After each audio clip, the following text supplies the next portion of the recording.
యేసుక్రీస్తు ఈ లోకానికి తటస్థంగా ఎప్పుడు పడితే అప్పుడు గోవులు మళ్ళిన వెంటనే, తండ్రి నేను ఒక్కసారి భూలోకానికి వెళ్ళిరానా అని తండ్రిని పర్మిషన్ అడిగి గమ్మునే దిగొచ్చేలేదు.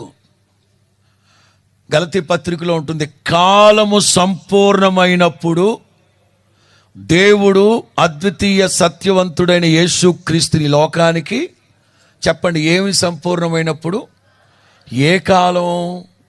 మనుషులందరికీ పోయే కాలం దాపరించింది. అప్పుడు దేవుడు యేసుక్రీస్తుని లోకానికి పంపించారు. మరలా చెప్తున్నాను, యేసుక్రీస్తు ఈ లోకానికి తటస్థంగా రాలేదు. సృష్టి ప్రారంభంలోనే ఏదెను తోటలోనే యేసుక్రీస్తుని గూర్చిన ఒక ప్రవచనం.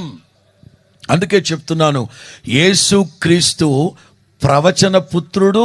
మోరోవర్ యేసుక్రీస్తు ఒక గొప్ప ప్రవక్త.